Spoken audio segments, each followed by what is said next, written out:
Hey, Dinarland Ninja here. Today is Friday, October 11th, 2019. This is from Dinarland highlights from October 10th. From Frank26 says, I believe the phase they're in now is to distribute these lower denoms. What do you need before or synchronized with? A rate change. The description, the pictures must come before a rate change or simultaneously. We truly believe that the phase is to show it to them, the citizens, and while they're understanding it, ding dong, Avon calling. I'm here to deliver you Dinar's private banks. Are you ready to accept them? Yes, sign here. This is the last and final piece of the puzzle. Adam Montana says, I have a longer weekly update prepared, but until these protests calm down, the GOI has their work cut out for them. It's a shame that this is happening, because I had some information towards the end of last week that had me getting pumped up. As much as many of us don't like it, Iraq needs to wade through this mess, get the protests calmed down a bit before they can take their next steps. Don't shoot the messenger. The good news is that we aren't experiencing permanent setbacks. This too shall pass, and when it does, the progress will resume. These types of situations are usually short-lived. Okay, from David M. Whitty. Iraqi PM Abdel Mahdi. Tomorrow, Thursday, Parliament will vote on making ministerial changes, amending the Constitution, and changing election laws. We want to make real reform.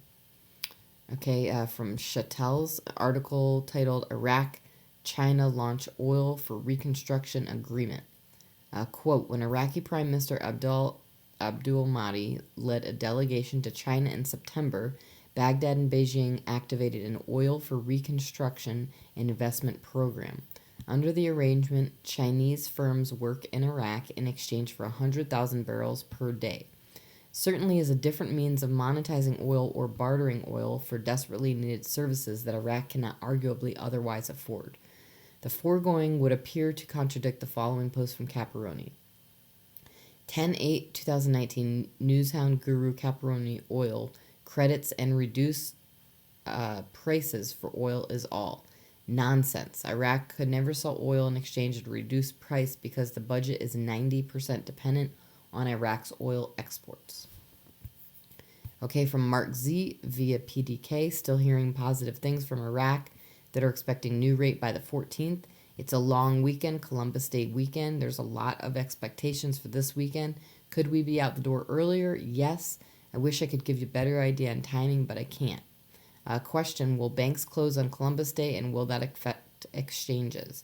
Answer, I've been told many times that even if banks are closed, redemption centers can be open and doing our exchanges. Once we start, they want us to our exchanges as quickly as possible. Okay, from Delta, from KTFA, Mahdi will submit new list to replace proxy positions before 10/24. They have no more can to kick.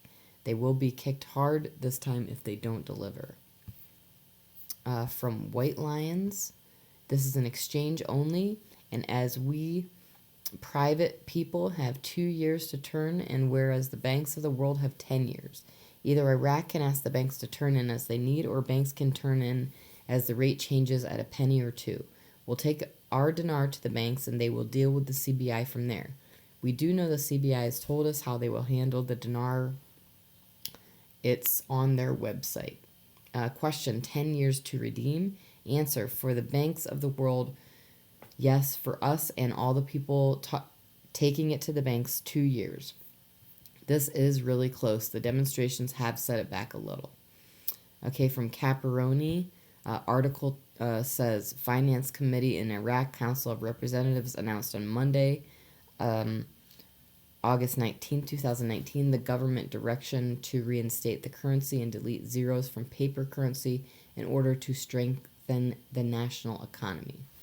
Caparoni says, you better hope that doesn't happen because they're talking about a lop. It's clear as day. I want to remove the zeros off paper, meaning lop them. My hope is the CBI is going to follow the directive of the IMF and float the currency and allow it to gradually rise based on the influx of capital as a result of significant investment to create a market economy. But as a backup, it seems that Parliament wants to pass a law to simply lop the zeros off the notes and create a 1-to-1 exchange rate. as well as reducing the currency from trillions to billions. We have to hope Iraq succeeds in launching this market economy. Okay, from Breitling, says there's institutions out there that are already starting to fight for your currency. A lot of people are getting emails from these currency exchange dealers. They used to offer 650 for the dinar 1 million you have. Now they're offering 850 right now, I think, in the emails I'm getting. So it's starting. And that's all for now. Thanks for tuning in.